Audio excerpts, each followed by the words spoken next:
بسم اللہ الرحمن الرحیم. Welcome to learner academy.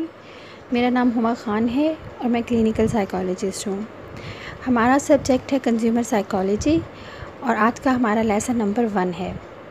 آج ہم پڑھیں گے انٹروڈکشن ٹو کنزیومر سائیکالوجی، جس میں ہم ڈیفینیشن آف کنزیومر سائیکالوجی کو دیکھیں گے، اسکوپ آف کنزیومر سائیکالوجی کو دیکھیں گے، کنزیومر بیہیویئر کو دیکھیں گے اور مارکیٹنگ کنسیپٹس کو دیکھیں گے، جس میں production concept, product concept, selling concept اور مارکیٹنگ کنسیپٹ شامل ہیں. سب سے پہلے ہم آتے ہیں ڈیفینیشن کی طرف. اگر سائیکالوجی کی ڈیفینیشن دیکھی جائے تو psychology is the science of behaviour and mental processes. یعنی جو سائیکالوجی ہے وہ اسٹڈی ہے، ایسی اسٹڈی جس میں مینٹل پروسیسز اور بیہیویئر کو اسٹڈی کیا جاتا ہے. کنزیومر کو دیکھا جائے تو کنزیومر وہ شخص ہوتا ہے جو پروڈکٹ کو کنزیوم کرتا ہے، خریدتا ہے اور اس کے بعد اسے استعمال کر لیتا ہے، اسے کنزیومر کہتے ہیں. اس طرح سے کنزیومر سائیکالوجی کی ڈیفینیشن ہوگی: consumer psychology is the study of how people relate to the products and services that they purchase اور یوز. یعنی جو لوگ ہیں جو کنزیوم کرتے ہیں وہ جب پروڈکٹس کو یا سروسز کو لیتے ہیں تو وہ کس طرح سے اس پہ بیہیو کرتے ہیں اسے خریدتے وقت اور اسے استعمال کرتے وقت. جو ان کا بیہیویئر ہوتا ہے اس کی اسٹڈی کو کنزیومر سائیکالوجی کہا جاتا ہے. اگر scope of psychology consumer psychology کو دیکھا جائے تو ہم دیکھتے ہیں کہ جو کنزیومر سائیکالوجسٹ ہیں وہ انڈیویجولس کی ڈیسیژن میکنگ پروڈکٹ کی طرف جو وہ ڈیسائیڈ کرتے ہیں اور اپنے ریسورسز یعنی ٹائم، ایفرٹس اینڈ منی کو یوز کرتے ہوئے پروڈکٹ کو خریدتے ہیں تو ان کا اس وقت کیا بیہیویئر ہوتا ہے پروڈکٹ کی طرف. تو ہم یہ دیکھیں گے کہ سائیکالوجسٹ کرتے کیا ہیں، جو کنزیومر سائیکالوجسٹ ہوتے ہیں وہ کرتے کیا ہیں. وہ یہ دیکھتے ہیں کہ کنزیومرز کیا خریدتے ہیں، کیوں خریدتے ہیں، کہاں سے خریدتے ہیں، کب خریدتے ہیں، کیسے خریدتے ہیں اور اسے پروڈکٹ کو استعمال کرتے ہوئے ایویلیٹ کس طرح سے کرتے ہیں، اور خریدنے کے بعد، استعمال کرنے کے بعد وہ پروڈکٹ کے بارے میں جو فیڈ بیک ہے وہ کس طرح کا رکھتے ہیں، اور جب وہ اس چیز کو یوز کر چکے ہوتے ہیں تو اسے وہ ڈسپوز آف کس طرح سے کرتے ہیں. اس سب کویسچنس کے جو آنسر ہیں کنزیومر سائیکالوجسٹ انہیں سرچ کرتے ہیں. اگر اسکوپ آف کنزیومر سائیکالوجی دیکھا جائے کہ کنزیومر سائیکالوجسٹ کی ضرورت کہاں کہاں پڑتی ہے تو کنزیومر سائیکالوجی کی ضرورت پڑتی ہے کمپنیز کو، جہاں وہ انہیں ڈیٹا چاہیے ہوتا ہے کنزیومرز کا کہ وہ جو پروڈکٹ بنا رہے ہیں تو اسے کس طرح کا ہونا چاہیے، جو کنزیومرز ہیں یا جو کسٹمرز ہیں وہ کس طرح کے پروڈکٹ کو پسند کر کے کس طرح سے خریدتے ہیں نا، تو یہ اپنا ڈیٹا وہاں پہ پرووائڈ کرتے ہیں. اس کے علاوہ یہ آرگنائزیشنز کو بتاتے ہیں کہ پروڈکٹس جو ہیں انہیں کس طرح سے افیکٹیولی ڈیولپ کیا جائے، مارکیٹ پروڈکٹس کو اور سروسز اور آئیڈیاز کو کس طرح سے چینج کیا جائے تاکہ وہ کنزیومرز کے لیے زیادہ اٹریکٹیو بن سکے.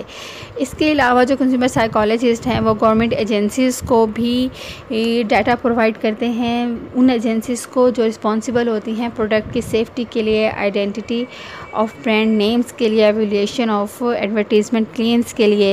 تو ان ایجنسیز کو بھی یہ جو کنزیومر سائیکالوجسٹ ہیں اپنا ڈیٹا پرووائڈ کرتے ہیں.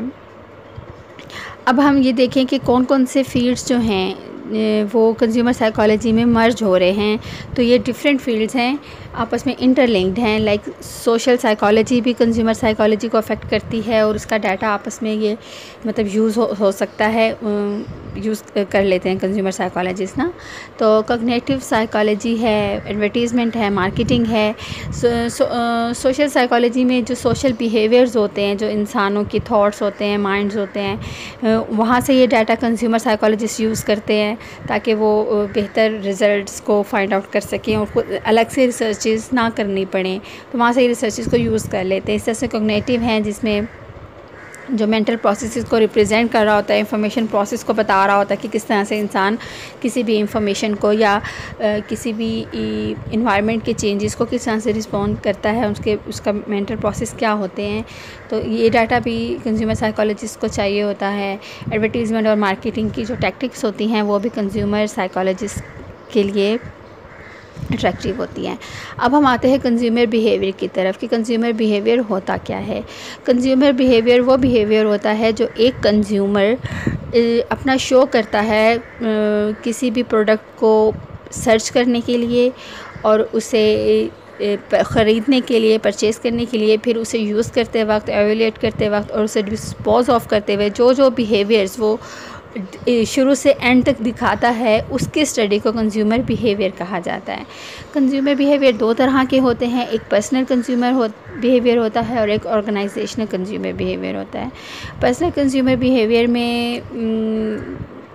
ایسا انسان آ جاتا ہے، ایسا کنزیومر آ جاتا ہے جو پروڈکٹ کو خریدتا ہے یا سروسز کو خریدتا ہے اور وہ اسے اپنے گھر کے لیے استعمال کرتا ہے، اپنے پرسنل یوز کے لیے استعمال کرتا ہے، اپنی فیملی کے لیے، فرینڈس کے لیے، تو اسے کہا جاتا ہے personal consumer.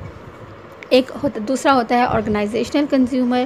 Organizational consumer industries ہوتی ہیں، پروفیٹیبل، نان پروفیٹیبل بزنسز ہوتے ہیں، گورنمنٹ ایجنسیز ہو سکتی ہیں، انسٹیٹیوٹس ہو سکتے ہیں جو پروڈکٹس کو خریدتے ہیں اور آرگنائزیشن پرپس کے لیے استعمال کرتے ہیں، تو انہیں کہا جاتا ہے آرگنائزیشنل کنزیومر۔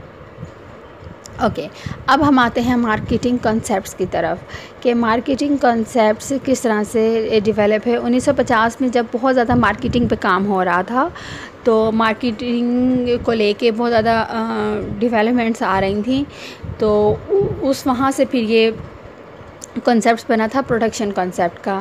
تو جو اس وقت جو کمپنیز تھیں ان کا بیسک جو فوکس تھا وہ یہ تھا پروڈکشن کنسیپٹ میں کہ جو پروڈکٹ ہے اسے سستا ہونا چاہیے، چیپ ہونا چاہیے، افیکٹو پروڈکشن ہونی چاہیے، لائک پروڈکشن بہت فاسٹ ہونی چاہیے اور جو ڈسٹریبیوشن ہے وہ انٹینسو ہونی چاہیے کہ ہر کونے میں اور جو بھی ان کی ٹارگٹ مارکیٹنگ ہے ہر جگہ، مطلب اتنا پروڈکٹ کو چیپ پرائز کر کے ہر جگہ اتنا پھیلا دیں کہ لوگ ان سے ہی لینا چاہیں۔ ان لوگوں کا یہ خیال تھا کہ لوگ اس کسٹمرز جو ہیں، کنزیومرز جو ہیں، وہ اس چیز کو زیادہ خریدتے ہیں جو انہیں زیادہ اویلیبل ہوتی ہے اور چیپ ہوتی ہے۔ تو اس کنسیپٹ میں جو پرابلم آیا تھا وہ یہ تھا کہ انہوں نے پروڈکٹ کے فیچرز پہ کوئی بھی توجہ نہیں دی تھی، تو اس لیے پھر بعد میں کنسیپٹ آیا پروڈکٹ کنسیپٹ کا، تو اس میں زیادہ فوکس کیا جانے لگا کمپنیز کی طرف سے کہ پروڈکٹ کی کوالٹی اچھی ہونی چاہیے اور اس کے فیچرز زیادہ سے زیادہ اور نیو ہونے چاہیے۔ لیکن جو اس کا پرابلم آیا تھا وہ یہ تھا کہ ان لوگوں نے یہ اگنور کر دیا تھا کہ کیا واقعی جو کسٹمرز ہیں، کنزیومرز ہیں، انہیں نئے فیچرز چاہیے بھی کہ نہیں، تو انہوں نے فیچرز دینا شروع کر دیے تھے۔ خیر اس کے بعد پھر آیا نیا کنسیپٹ سیلنگ کنسیپٹ کا، جس میں زیادہ فوکس کیا جاتا تھا نیڈس آف سیلرز کا، سیل اور the products that a company makes اور پروفٹ تھرو سیلز والیوم، مطلب اس پہ زیادہ فوکس تھا سیلز کا، یعنی اگریسو سیل، کہ یہاں پہ زیادہ ان کا فوکس ہوتا تھا کہ جو سیلر ہے، لائک جو مارکیٹنگ جو کے ٹولز تھے وہ انہوں نے نئے اور اگریسو والے انٹروڈیوس کروائے کہ جس میں انسان لائک ہوتا ہے کہ ایک چیز خریدنا نہیں بھی چاہ رہا ہوتا تو وہ لے ہی لیتا ہے، تو اسے لگتا ہے جیسے مجھے لے لینا چاہیے، بعد میں سوچتا ہے کہ میں نے یہ کیوں لیا۔ تو اس طرح کے اگریسو ٹولز ان کے آئے، سیلنگ پہ ان کا زیادہ فوکس تھا، تو وہ بھی اوبیسلی اتنا زیادہ نہیں چلا، شروع میں تو ہوتا ہے لیکن اس کے بعد اس کے ڈرا بیکس زیادہ آنے لگے۔ تو پھر بعد میں کنسیپٹ آیا مارکیٹنگ کنسیپٹ، جس میں زیادہ جو ان کا فوکس تھا، انڈسٹریز کا فوکس تھا، وہ needs and wants of customers تھا اور پروفٹ تھرو کسٹمر سیٹسفیکشن تھا۔ کسٹمر کی سیٹسفیکشن کے لیے ان لوگوں نے جو زیادہ کام کیا وہ اسپیسیفک ٹارگٹ مارکیٹس پہ کیا، کہ انہوں نے مارکیٹس کو ٹارگٹ کیا پہلے اور پھر ڈیسائیڈ کیا کہ اس ایریا کے لوگوں کی کیا نیڈس اور وانٹس ہیں، کیا ان کی پریورٹیز ہیں، اور اس لحاظ سے پروڈکٹس کو بنایا۔ اس طرح سے مارکیٹ کے سیگمنٹیشنز ہونا سٹارٹ ہو گئیں۔ تو یہ ہمارا آج کا لیکچر تھا، انشاءاللہ ہم پھر ملیں گے۔ اللہ حافظ۔